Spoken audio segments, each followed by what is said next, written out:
Shalom saudara-saudari yang dikasih Tuhan, berjumpa lagi dalam program ini Panggilan Iman kepada Tuhan Yesus. Dan saya akan melanjutkan renungan singkat Rema Firman Tuhan di episode yang ke-6 mengenai iman harus pede, percaya Dia, Yesus adalah Tuhan.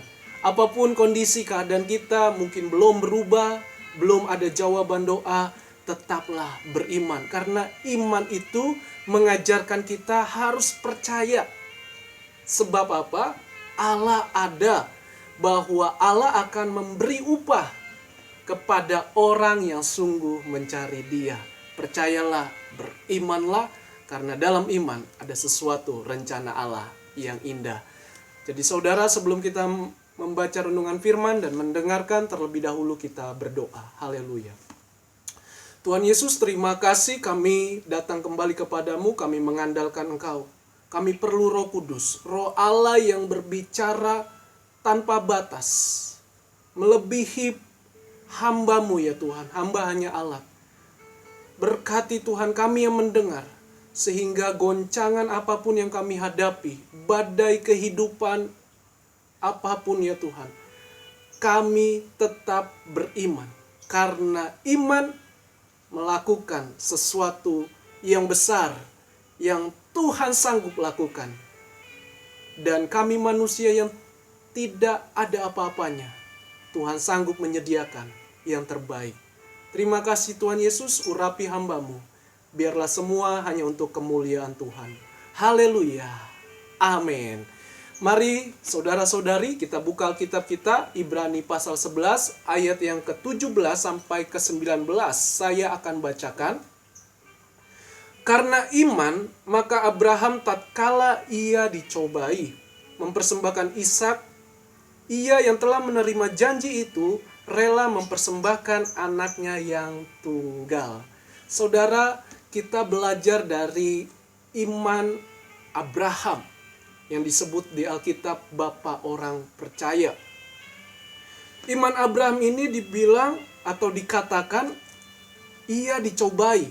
Kata dicobai dalam bahasa Inggris disebut tes, diuji. Saya percaya Tuhan mengizinkan segala sesuatu untuk menguji kita. Seperti kalau kita dalam sekolah, untuk naik kelas harus ada ujian. Tujuan ujian itu pasti baik. Memang kita manusia tidak sanggup menghadapi setiap ujian atau cobaan yang dihadapi. Tetapi Tuhan mengajarkan kita miliki iman. Kalau untuk perkataan cobaan itu menunjukkan kepada roh jahat atau iblis. Karena iblis mencobai manusia dengan iming-iming, dengan tipu daya, sehingga manusia terikat, terjerat, dan manusia binasa, dihukum dalam kekekalan. Tapi dalam Yesus, kita diuji. Apapun ujian, apapun cobaan, kita selalu disertai dengan Tuhan. Tahukah saudara apa ujian Abraham? Yaitu anaknya yang tunggal. Dia usia 100 tahun dan Sarah istrinya 91 tahun. Ya, termasuk kalau manusia berkata sudah tua, sudah tidak mungkin lagi. Tetapi dia ingat akan janji Allah, di mana Tuhan akan memberkati keturunannya dari Ishak, Yakub, dan selanjutnya. Seperti banyaknya bintang di langit dan pasir di lautan atau di tepi laut. Saudara yang dikasih Tuhan, itu janji Allah kepada Abraham. Dan dia harus rela, dikatakan firman Tuhan, rela mempersembahkan anaknya yang tunggal. Sesuatu yang sangat berharga, sesuatu yang sangat penting. Tuhan ingin melihat hati atau iman Abraham. Apakah dia taat, apakah dia mau. Dan rema ini mengingatkan kepada kita. Sepertinya kalau kita ikut Tuhan, kok rasanya makin terpuruk, kok rasanya makin kehilangan sesuatu yang penting. Ingat saudara Abraham. Abraham anak yang tunggal satu-satunya, usia sudah tua. Tapi dia ingat akan janji Allah. Dia percaya bahwa kalau Allah yang berjanji, tidak akan pernah gagal.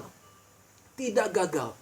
Jadi saudara, sesuatu yang rasa kita ikut Tuhan kok makin terpuruk atau makin banyak ujian, ingatlah Tuhan selalu gantikan dengan segala kekayaan menurut kehendaknya. Menurut Tuhan yang terbaik untuk kita. Dan Abraham kuat akan janji Allah. Itu yang paling penting. Jadi saudara, bagian kita tetap jaga hati kita dengan baik. Tuhan pasti memberikan yang terbaik. Karena Dia tidak akan memberikan atau melampaui segala kemampuan kita. Kalau sudah melampaui kemampuan kita, Dia pasti berikan jalan keluar. Dia pasti sertai kita dengan caranya. Saya tidak tahu, saya manusia biasa. Tapi Tuhan sanggup. Apapun yang hilang, Tuhan bisa gantikan sesuatu yang baru. Saya nggak tahu cara Tuhan, tetapi percayalah, Tuhan pasti gantikan. Kalau kita sungguh-sungguh mencari Dia, sungguh-sungguh beriman kepada Tuhan melalui firman-Nya. Ayat 18, walaupun kepadanya telah dikatakan, keturunan yang berasal dari Ishaklah yang akan disebut keturunanmu. Apa yang dimaksud keturunan? Yaitu berbicara tentang berkat, blessing ilahi.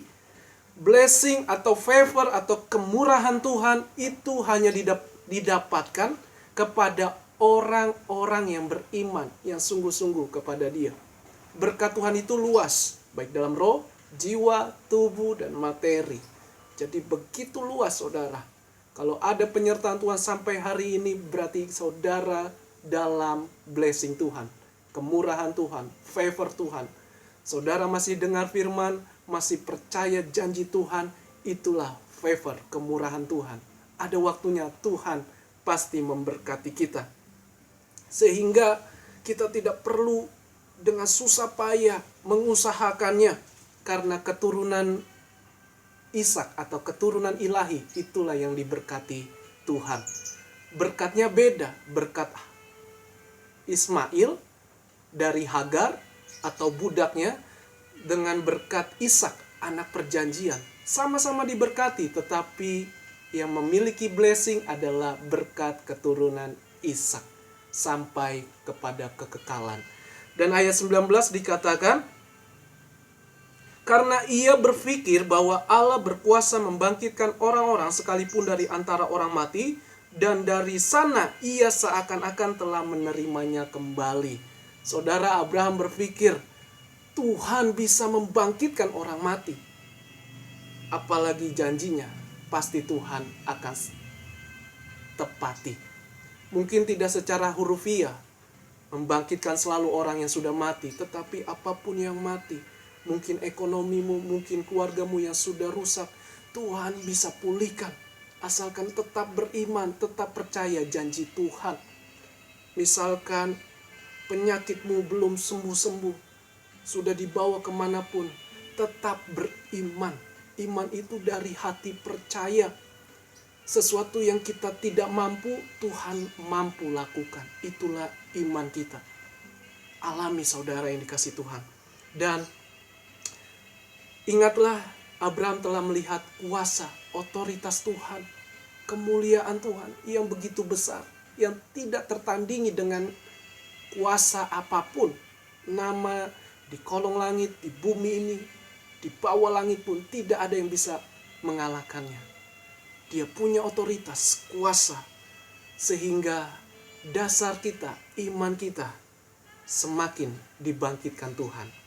Dan alasan mengapa iman kita percaya Dia, saya belajar dari renungan singkat ini.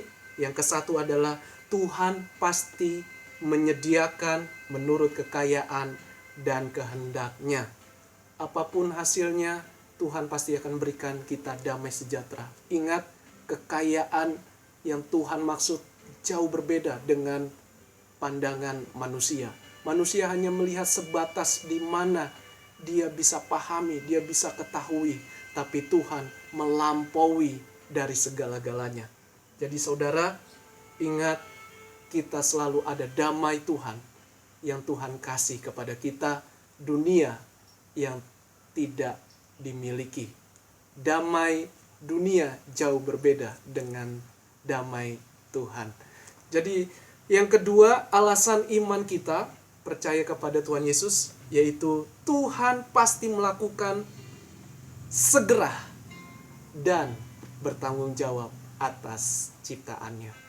Saudara yang dikasihi Tuhan, kalau Tuhan sudah berkata seperti Abraham, Abraham ingat perkataan Tuhan, dan Tuhan pasti akan memberkati, dan wujudnya nyata. Begitu keturunannya, banyaknya jumlah tak terhitung, tak terbilang. Itulah janji Tuhan.